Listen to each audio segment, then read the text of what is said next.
Okay, good morning po mga kapatid. Isang mapagpalang araw ng Lunes. At ngayon po ay tayo ay dadako ngayon po ay Monday, September 22, 2025.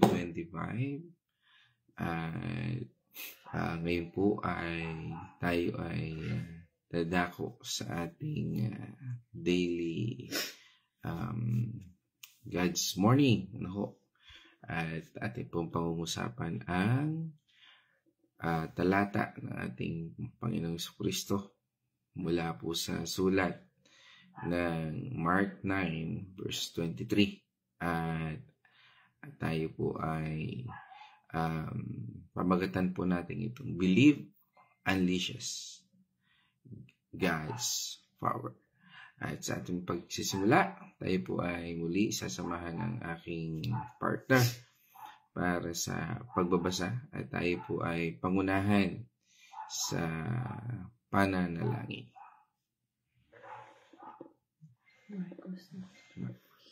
God's morning mga kapatid. Tayo po ay babasa sa Marcos 9 verse 23.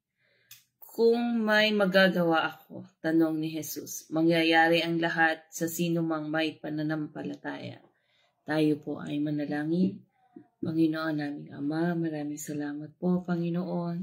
Tunay nga po at tinataas ka po namin, Panginoon, sa pinakamataas na kalagayan. Panginoon, maraming salamat po sa patuloy na paggabay mo sa bawat isa sa amin, Panginoon. Pakalinisin mo po ang mga puso namin, Panginoon, sa ganon ang iyong mga salita ay tuluyan namin maunawaan at aming maisapamuhay. Bigyan niyo po kami ng kaalaman upang maunawaan namin ang lahat ng ito. At ang lahat po ng pakikinig ng iyong mga salita, Panginoon, ay aming ipinapanalangin. Patnubayan niyo po ang bawat isa. Bigyan niyo po ng magandang kalusugan, Panginoon. Maraming salamat po. At ang lahat po ng ito ay aming pinapanalangin sa pangalan ng iyong anak na si Jesus. Amen. Amen. Okay, so dito po sa ating talakayan ay very popular. At ulitin lang natin, sabi doon ng talata sa Amplified Version. Jesus said to him, if you can, question mark, parang pagkasabi doon sa ating Panginoon, if you can, all things are possible for the one who believes and trusts in me. Yung nasagot ng Panginoon. Aring sa buhay natin ay isang tanong na meron tayong mga pinapanalangin, meron tayong mga sitwasyon, tayo ba ay naniniwala? Parang yun ang tanong ng Panginoon. At dito po sa ating binasang talatang ito at sa ating scripture for today, ang Mark 9:23 tells the story about Jesus healing a boy na masasabi po nating sinasapian ng masamang espiritu. At ayon doon po sa talata, dito po ay may isang ama na desperadong humingi ng tulong para sa kanyang anak na sinasapian ng masamang espiritu. At ang pagdududa ng ama ang nagbigay ng daan sa ating Panginoong Hesus para sabihin na all things are possible for one who believes, sa mga taong naniniwala. Yung ginamit niyang leverage, para sabihin ang makapangyarihang salitang ito. All things are possible for one who believes. Ang pangyayaring ito po ay naganap sa isang village doon po sa Galilee. Noong panahon ng ating Panginoong Hesus, karaniwan po ang paniniwala sa mga masamang espiritu sa lugar na yon. At ang mga tao ay talagang pinaniniwalaan po nila na ang sakit at mga problema ay gawa ng mga ito. Diba? Parang sa buhay natin, parang inatake na naman ako ni Satanas. Inatake na naman ako ng demonyo. Yung lahat na lang ng hindi magandang nangyayari sa buhay natin ay yun yung nasa kaisipan natin, no? At katulad din, no, sa paniniwala noon, no, mahalaga pong tandaan natin, no, na sabi nga ang mga tao doon sa panahong ito at sa kontekstong ito na ang mga sakit at problema ay sabi nga ay ang pinaniniwalaan by that time ay yung mga bagay nito. At mari, pwede, no? Mahalagang tandaan po natin na dito sa yugtong ito na sa katulad ng paglalarawan dito sa ating talata, ano, nakita natin kung gaano kadesperado ang ama. Kung babasahin po natin, no, makikita natin kung gaano kadesperado ang ama kung babasahin natin yung buong kwento na ito ng Mark. And I encourage everyone of us na basahin po natin, no, yung talatang ito. At for now, no, ay dito bigyan natin ng konting summary, ano, na yung amang ito ay sinubukan niyang dalhin ang anak niya sa mga alagad ng ating Panginoong Hesus. Sa mga naunang bahagi, ano, sinubukan niya, dinala niya doon sa mga alagad ng ating Panginoong Hesus. Pero itong isang masaklap, hindi napagaling. Kaya nung lumapit at nagkaroon na encounter ang Panginoong Hesukristo, ay merong question mark. Mapapansin po natin yung talata kung kaya mo doon sa Tagalog, no? O doon sa English naman, sa Amplified, sa King James, sabi doon, if you can, no? At sumagot ng ang kung makikita natin, meron ng pagdududa doon sa desperadong tatay, no? Kasi hindi nga napagaling nung mga disipulo, ano. Kaya sa yugtong ito, makikita natin kakaiba ang ginawa ng Panginoon Diyos. Hindi niya ginamit, no, yung pagdududa ng ama. Sa halip, ginamit nating Panginoong Hesus itong pagkakataon para ituro ang kapangyarihan ng pananampalataya. No, sabi nga doon, if you can, ginawa niyang question mark yun, ay naging all things are possible to him who believes. Kaya nga ang sagot doon ng Panginoon, kung maniniwala ka at pagtitiwala, walang imposible. Sa iyong sitwasyon o sa anumang bagay. Pinapakita po nito na ang ating pananampalataya ay parang isang susi o sabihin na natin na isang susi na nagbubukas ng kapangyarihan ng Diyos sa ating buhay. Kung tayo nananampalataya, isipin natin na ang kapangyarihan ng Diyos ay parang isang malaking dam na puno ng tubig. No? Alam naman natin yun, ano? Ang tubig na ito ay simbolo ng kanyang biyaya, pagpapala, at mga himala. Pero, sabi nga, nakasara ang dam at hindi natin makukuha ang tubig. Ang pananampalataya natin ang tila parang susi o pinto o gate na nagbubukas o maaaring magbukas sa dam na ito. Kapag nagtitiwala tayo sa Diyos, binubuksan natin ang gate at bumubuhos ang kanyang kapangyarihan sa ating buhay. Kung walang pananampalataya, tila sarado ang gate na ito.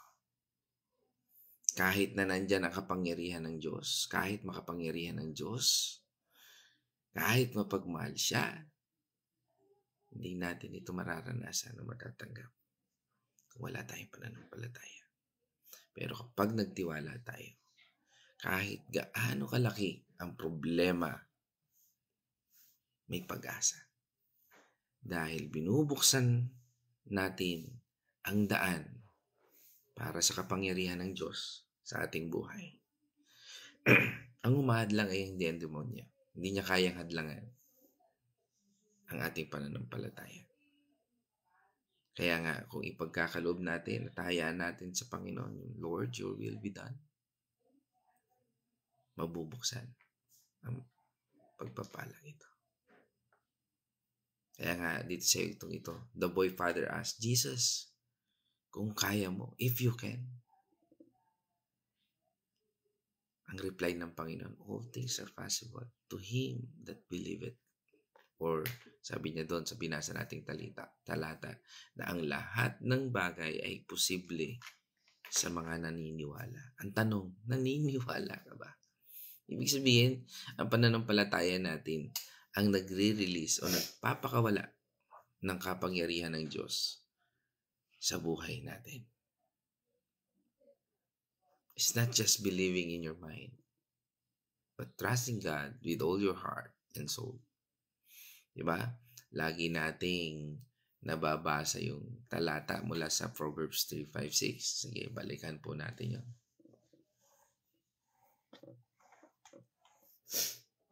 Kaya huwag ka magtiwala buong puso at lubusan at huwag kang manahan sa sariling karunungan. 6. Sa lahat ng iyong gawain, siya nga'y alalahanin upang ika'y patnubayan sa iyong tatahakin.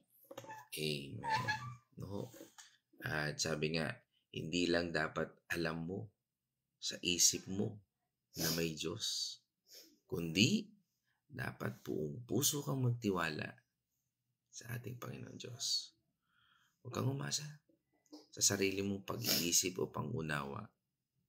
Sa lahat ng ginagawa mo, isuko. Suko natin sa Kanya.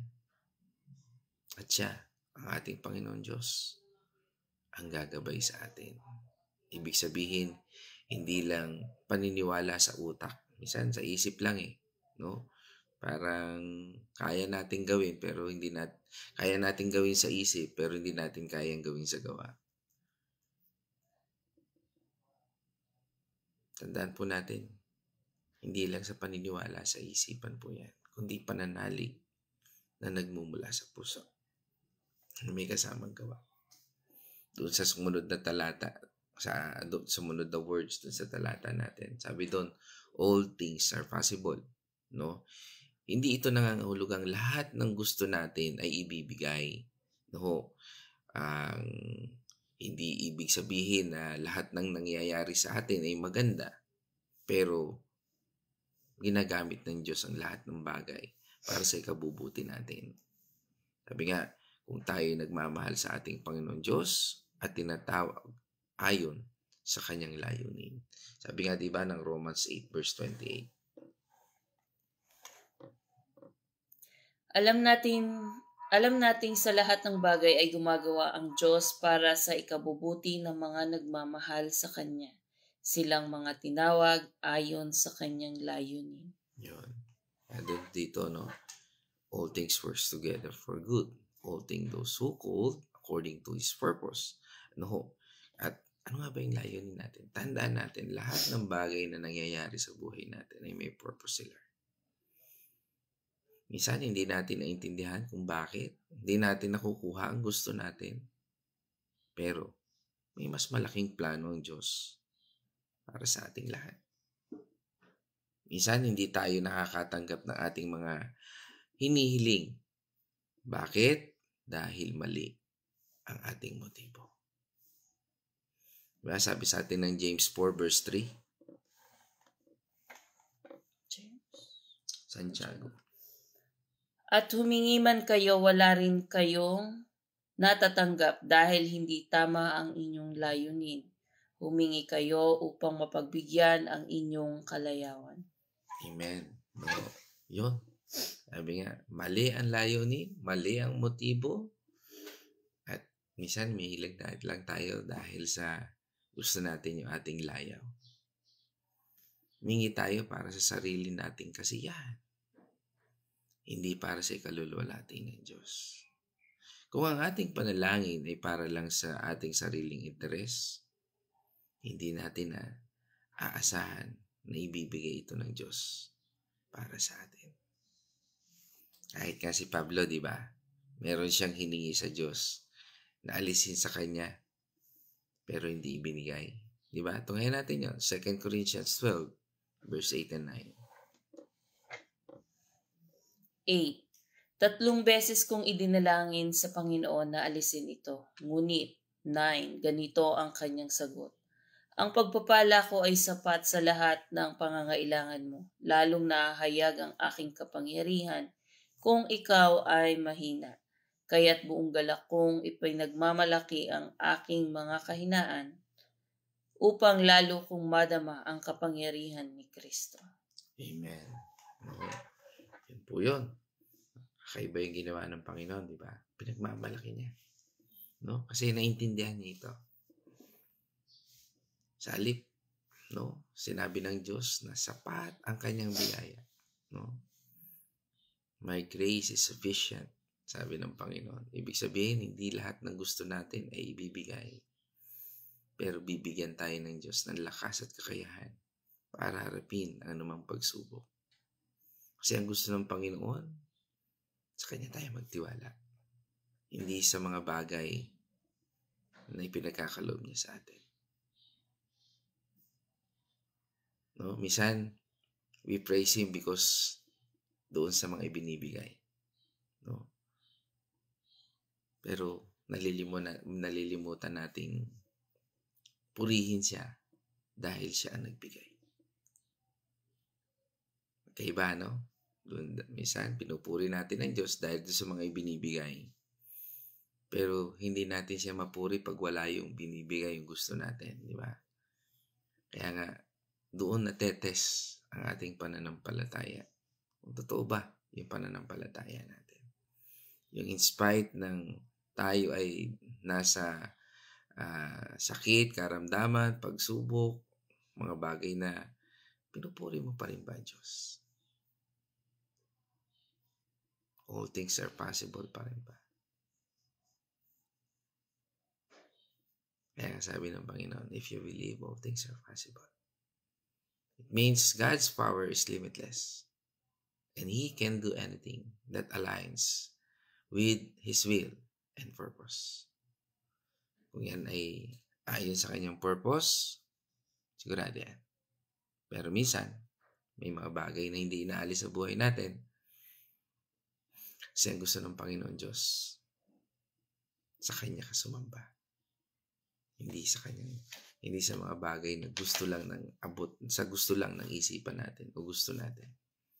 Ang gusto ng Panginoon Diyos, i-align natin ang buhay natin sa Kanya. Kaya nga, napaka-importante ng sumunod na words do sa talata. To him that believeth. No?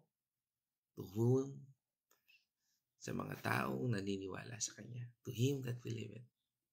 Ang paniniwala dito is more than just saying, I believe. Di ba? Pwede nating sabihin, I believe. No? Pero, sabi nga, itong I believe nito, it's a deep trust and confidence in Jesus Christ. Ibig sabihin, yung surrendering your life to Him. Yun ang tanong doon. Kaya nga, ang sabi sa atin ng Galatians 2 verse 20, Hindi na ako ang nabubuhay ngayon, kundi si Kristo na ang nabubuhay sa akin. Habang ako'y nabubuhay sa katawang lupa, mamumuhay ako sa pananalig sa anak ng Diyos na umiibig sa akin at naghandog ng kanyang buhay para sa akin. yan. Amen. Ibig sabihin nito, namatay na ang dati mong pagkatao at si Kristo na ang nabubuhay sa iyo. Hindi ka na dapat mamuhay para sa sarili mo, kundi para kay Kristo. Ito ay pagtitiwala sa ating Panginoong Hesus at pagsuko ng ating buhay sa Kanya. Dapat nating ituring na walang halaga ang lahat ng bagay kumpara sa pagkilala natin sa ating Panginoong Jesucristo. Sabi nga sa Philippians 3 verse 8, Oo, itinuturing kong walang kabuluhan ang lahat ng bagay bilang kapalit ng lalong mahalaga, ang pagkilala kay Kristo Jesus na aking Panginoon. Ang lahat ng bagay ay ipinapalagay kong walang kabuluhan, makamtang ko lamang si Kristo. Amen. No, ito po yung pagtitiwala na si Jesus ang pinakamahalaga sa buhay natin. Hindi ibig sabihin iiwanan natin ang pamilya natin, no? Na hindi naman natin nakikita talaga yung purpose. No? Alam natin na ang lahat ng ito, kung talaga nagmamahal ka sa ating Panginoon Jesucristo, yung relationship natin ay hindi nawawasak. Kasi yung iba misconception ihiwalayan yung asawa para lang sumunod sa sinasabi niyang ministeryo niya. Tandaan natin, ang Panginoon Diyos, inaayos niya ang buhay natin. Hindi niya wawasakin, hindi niya kailanman wawasakin ang pamilya mo. Hindi po ganun yan. No? Kaya nga, dapat nating tingnan, no? Baka magkaroon po tayo ng misconception patungkol diyan, ano? At sabi nga, kung gusto mong, sabi ng ating Panginoong Hesus, di ba, doon sa Luke 9 verse 23, no? Sige, tingnan natin yan. At sinabi niya sa kanilang lahat, ang sino mang nagnanais sumunod sa akin ay kinakailangang itakwil ang kanyang sarili, pasanin araw-araw ang kanyang cross at sumunod sa akin. Amen. No? Yung pagsunod natin, ibig sabihin yan, no? Ay sabi nga ay gusto nating maging alagad na ating Panginoong Jesucristo, dapat nating kalimutan ang ating sarili. Ano yun? Yun yung mga dati nating pagkatao. Yung self-desire, pride, jealous, anger, lahat ng yan. No? Spirit of strife, recantation, no? Yung mga bagay na sabi nga ay hindi bunga ng banal na espiritu. Makikita natin yan sa bunga. Ano? Pag ang bunga ng isang tao ay sabi nga, madali nating matitrace kung talaga siya ay tunay na lingkod Bakit? No? Madaling kunin ang title na pastor. Pwedeng sabihin, pastor yan. No? O kung ano pa man. No? Pero ang tanong dyan, ang tanong natin dyan, kumusta ang testimony niya in life? No? Kumusta ang pamilya niya? Kumusta ang buhay niya? No? Yan po yan. Kaya nga pagsunod natin sa ating Panginoong Jesucristo, para hindi tayo magkaroon ng misconception, kasi may mga pastor o sinasabing pastor daw sila o kung ano pa man ang title sa kanilang denomination, no? Pero pinababayaan nila yung pamilya nila. Hindi po mukhang mali. Dahil hindi kailanman sinabi ng Biblia na pabayaan mo ang pamilya mo. At sabi nga, kung gusto nating sundin at maging alagad tayo ng Panginoong Hesus, dapat nating kalimutan ang iyong sarili, pasanin ang iyong krus araw-araw at sumunod sa Kanya. Sabi nga, yung pagpasa natin sa ating krus, kabilang dyan yung pagtitiis natin sa ating asawa, sa ating trabaho, sa ating pamilya. Yan yung pagpapasan. Bakit? Kasi pinakikita natin na ang krus na ito, ang mga kabigatan na ito na nasa ating buhay ay pinasana ng Panginoong Diyos sa ating buhay.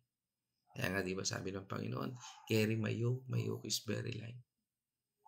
Ang Diyos ang siyang tunay na nagpasa ng krus natin. At ang krus natin ay para idala o dalhin sa ating Panginoong Jesucristo ang lahat ng bagabag, ang lahat ng bigat na meron tayo. Ang pagpasa ng krus ay simbolo ng pagtitiis at pagsasakripisyo para sa ating Panginoong Jesucristo. Ito ang pagtitiwala na ang ating Panginoong Hesus ang iyong Panginoon at tagapagligtas. Dahil nabanggit na rin naman natin ang misconception, maraming maling akala tungkol dito. At ilan na rin dito ay napag-usapan na rin natin. No? At gamitin din natin for this topic. No? Minsan, ano po yung isang misconception? Yung faith is a magic formula. No, lagi na rin natin nababanggit yan dito. Hindi porket naniniwala ka, bilang magkakaroon ka ng anumang bagay o material na iniisip mo sa iyong buhay. Again, faith is not a way to manipulate God. Hindi ganon. Lord, pag binigyan mo ko ng ganito, sisimba na ako, sasamba na ako sa iyo. No? Hindi ganoon ang Diyos. Hindi yan pananampalataya, kapatid. Pag ginawa mo ito sa akin, Lord, sasamba na ako. Hindi ganyan. It's about aligning your heart with His will. I-align natin yung puso natin sa kagustuhan ng Panginoon Diyos, sa Kanyang kalooban. Yan ang faith. Sabi nga, yung isa pang misconception dyan, na lagi rin natin nababanggit, faith without action. Diba? Sabi ng James 2:17, faith without works is dead. Sige, basahin po natin. Gayon din naman, patay ang pananampalatayang walang kalakip na gawa. Yan. Sabi, patay ang pananampalataya na walang kalakip na gawa. Parang sabihin mo, Lord, gusto ko isuko ang buhay ko sa iyo. Hindi ka naman nagba-Bible study. Hindi ka naman sumusunod sa Kanya. It's dead. Hindi sapat na maniwala ka lang. Dapat may kasamang gawa o aksyon na nagpapakita ng pananampalataya mo. Katlo, ano itong pananampalatayang ito? Faith guarantees a problem-free life. No? Kung mawawala na yung problema mo, naniniwala tayo na may kapangyarihan ng Diyos. Pero hindi ibig sabihin na wala na tayong problema. Faith helps us to get through problems with God's strength and guidance. Ibig sabihin ng pananampalatayang ito ang siyang tumutulong sa atin upang magbigay ng lakas at gabay sa anumang problema na kinaharap ng isang tao.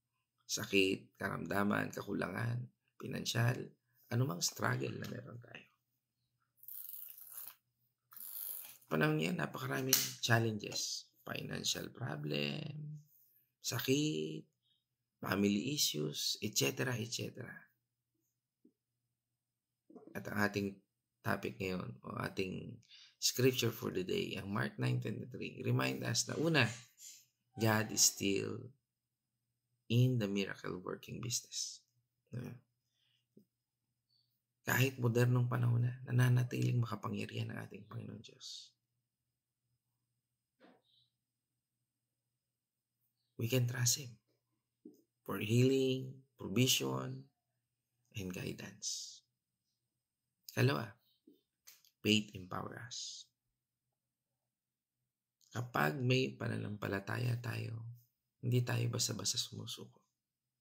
Kaya makikita mo isang Kristiyano na talaga nananampalataya, ano man ang kanyang pinagdadaanan, makikita mo yan sa lahat ng gawain ng Panginoon. Why? Because alam niya na hindi niya kaya ang mga problemang ito. Ang isang tao naman na inilalayo yung sarili niya sa Diyos, ito yung may pride. Ayaw niyang maging humble sa harapan ng Panginoon Diyos. Nilalayo? Okay. No. Nilalayo. Yeah. I stand corrected. Okay na? Yeah, okay. Kapag nananampalataya tayo, hindi tayo basta dapat sumusuko. We have hope and strength to face any situation. Yun ang pagiging matapang. Yun ang pagiging bold. Kailangan harapin natin anuman ang iyong pinagdadaanan na may pananampalataya sa Diyos. Tandaan natin, ang hirap lumaban sa isang laban na hindi mo naman nakikita, hindi mo naiintindihan. That only God can understand, that only God can only see. Alam niya kung paano ka magtatagumpay. Kaya dapat ilagay mo sa Kanya ang iyong pananampalataya. Ano pa? Ilan tayo? Tatlo. Personal relationship with Jesus. At ito talagang importante. Yung meron kang personal na relationship sa ating Panginoon Jesus. Paano makikita yan? Makikita yan. Pinapalit mo na yung buhay mo sa Panginoong Hesus. Kung dati, ako kasi, ngayon, hindi. Si Jesus Christ. Siya yung laman ng isipan mo, ng pananalita mo, at ng gawa mo. And that is relationship with Jesus. Kung dati tamad ka magbasa ng Biblia, nagbabasa ka na ng Biblia. Kung dati tamad kang umattend ng Bible study, umattend ka na ng Bible study. The more we know Jesus Christ is the more we trust Him. And the more we see His power in our lives. Hindi natin makikita ang kanyang pagkilos kung wala naman siya sa isipan at puso natin. That's a simple logic. Huwag natin paghanapan ng Diyos kung wala naman tayong nilalagay sa isipan at puso natin na patungkol sa Kanya. At dyan po ako magtatapos, mga kapatid. Aking pagtatapos, nais kong iwan ng isang tanong. Paano natin ito i-apply sa ating buhay? At sa tanong na ito, let's start by praying and reading the Bible para lumalim tayo sa ating pananampalataya. Trust God in your every decision and step out in faith, knowing that He is in you or He is with you. Kahit mahirap, remember ang title natin, Believe Unleashes God's Power. Ibig sabihin, sa buhay natin, kung tayo'y nananampalataya, hinahayaan mo ang kapangyarihan ng Diyos na kumilos sa iyong buhay. Mga kapatid, sa itong ito, nais ko namang ibigay ang nalalabing oras para sa pagpapahayag ng reflection ng aking partner. God's morning, mga kapatid. Tayo po ay ipapahayag ko po ang aking reflection dito po sa ating napag-aralan. Ang lahat po ng bagay na nangyayari dito sa mundo ay ipinahintulot ng ating Panginoon. Nang sa ganon ay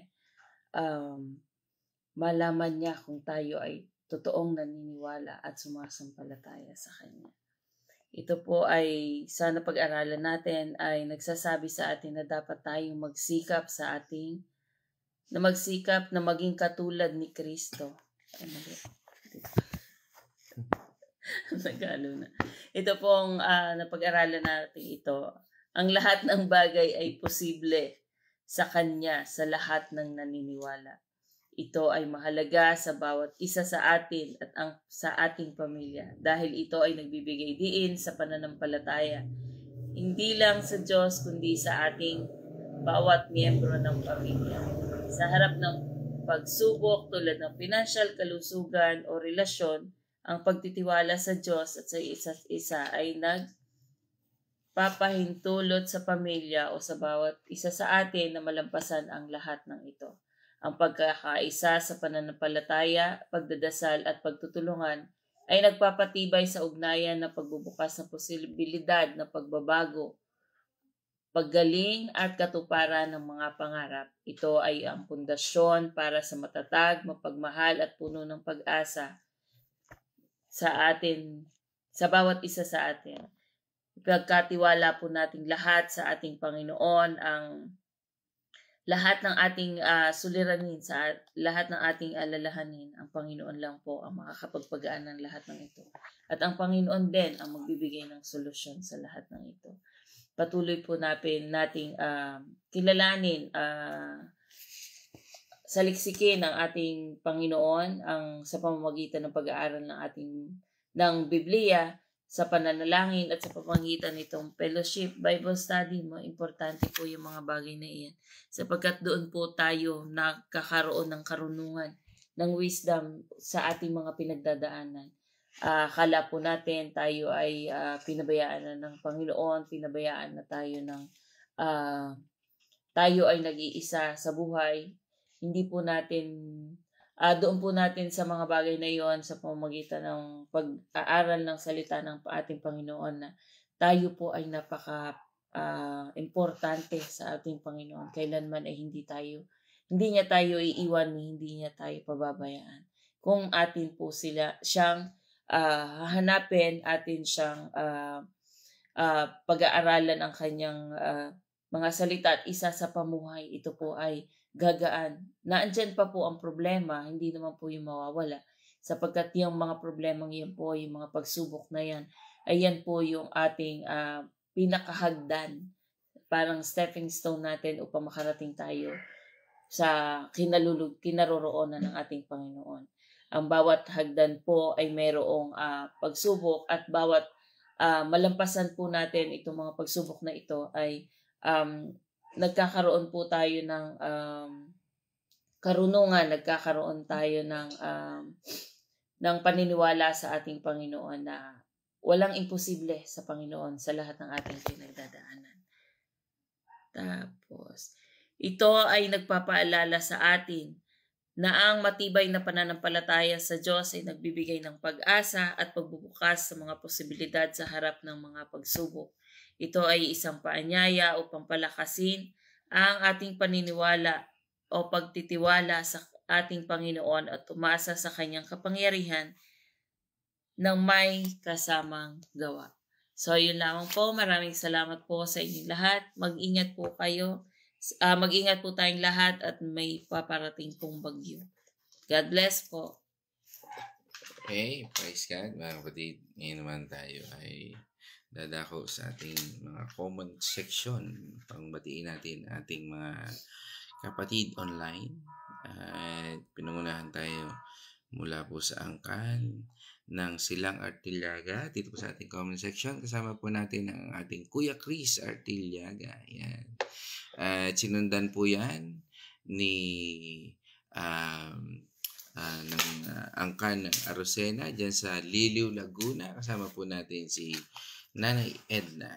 Yan. At syempre kasama rin natin ang aking magandang nanay mula po sa Santa Rosa, Laguna. Yan. No? At kasama natin yan aking nanay mula po sa Itgano Mercado Family. Yan. At okay, sinundan po yan ng ating kapatid mula dyan sa Villa Escudero. Kasama po natin ang ating kapatid si Ate Lisel Dalangin at buong Patual Dalangin. Batiin na natin yan sa saan mang lugar nandoon po kayo. No? At yan, sinundan ulit tayo mula ulit sa Bulaking Chaong. Kasama natin si Nanay Gloria Bonaluz. No? Yan, at isang mapagpalang umaga po sa ating lahat dyan.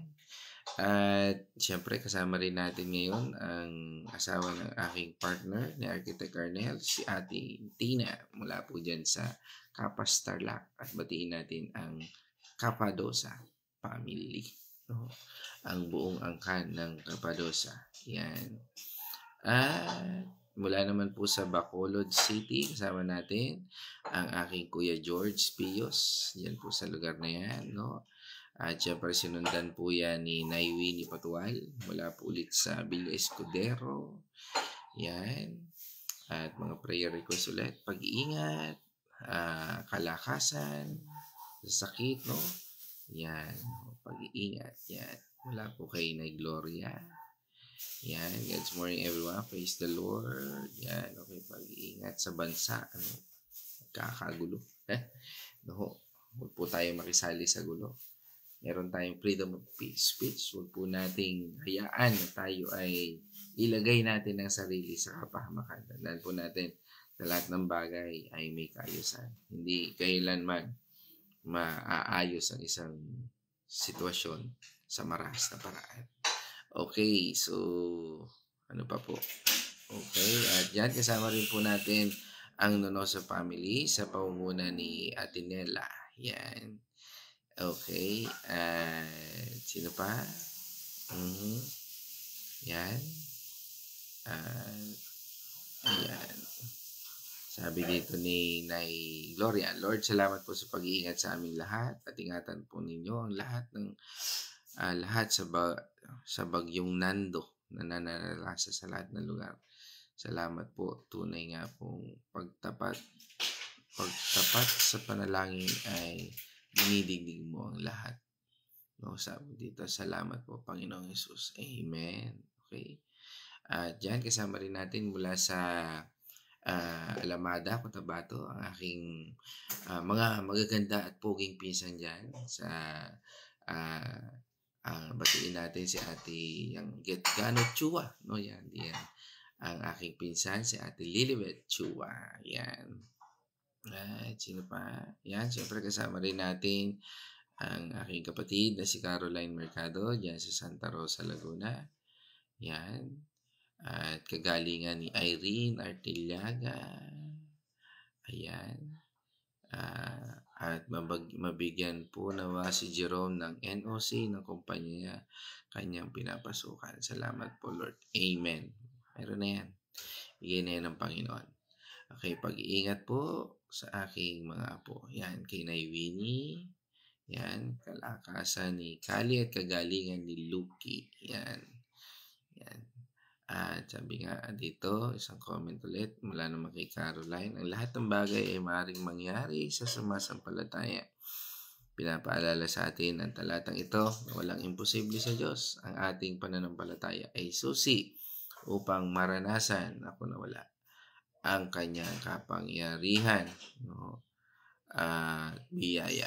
Kapag tayo ay lubos na nagtitiwala sa kanya, kahit sa gitna ng mahirap na sitwasyon, makakaasa tayong kikilos siya ayon sa kanyang kalooban. Okay? Sino pa? Ayan. Okay. Kasama rin natin, siyempre, si Pastora Fe Andal Artillaga. At batiin natin ang buong family, ang Andal Artillaga family. Yan. Purihin ng Diyos. Ha? Oo. Miss na namin si Pastora Fe. Yan. Pero kasama natin.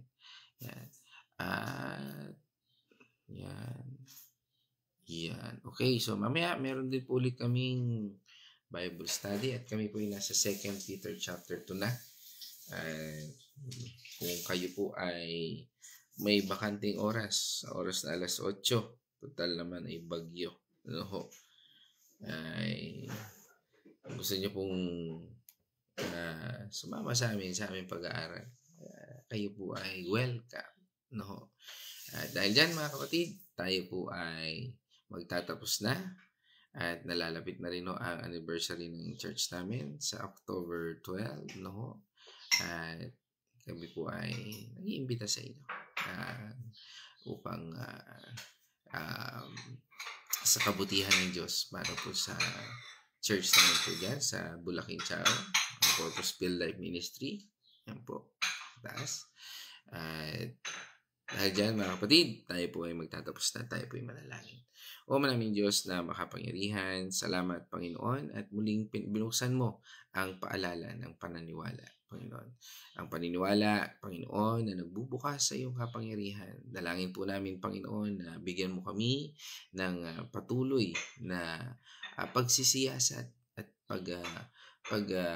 Lord, paghawak sa salitang ito na aming natutunan ngayong umagang ito. Patuloy po naming idinadalangin na sa iyong kapangyarihan, Panginoon, ay baguhin mo ang maling pag-iisip, maling pag-unawa, maling pagkilos at paggawa sa aming buhay. At palitan mo ito, Panginoon, ng makalangit, Panginoon, na nagmumula sa iyo, Panginoon. Wisdom na nagmumula sa iyo. Discernment, Lord, upang maunawaan namin at kilusan namin at bigyan mo rin kami ng knowledge upang gampanan namin ang lahat ng ito. Lord, sa lahat ng ito, Panginoon, sa wisdom na ipinagkakaloob mo, ikaw po ang pinasasalamatan namin at naniniwala po kami, Panginoon, na sa iyong kapangyarihan, sa pamamagitan ng paggabay ng iyong banal na Espiritu, ang aming pananampalataya ay magkakaroon ng lakas ng naaayon at na-align sa iyong purpose. Again, O God, O Lord, your will be done, O Lord. At sa lahat ng ito, ang lahat ng pagtitiwala, kagalingan sa lahat ng may karamdaman, provision para sa mga nangangailangan, maging yan man ay NOC, Panginoon, non-objection letter, O Lord, from his employer, O Lord, dalangin namin sa iyong kapangyarihan, Panginoon, ang dalangin namin, Panginoon, mangyari ang iyong purpose, O Lord, na magtiwala ang bawat tao sa iyo, O Lord, at patuloy na ikaw, Panginoon, ang maghari sa buhay ng bawat isa. Again, Lord, sa bahaging ito, ang aming pong dalangin ay ang papuri at pasasalamat sa iyong pangalan. Again, O God, we thank and praise you, Lord. In this our pray, in the name of our Lord Jesus Christ. Amen and amen. Mga kapatid, let us shout the shout of victory. Christ is died. Christ is risen. Christ will come again.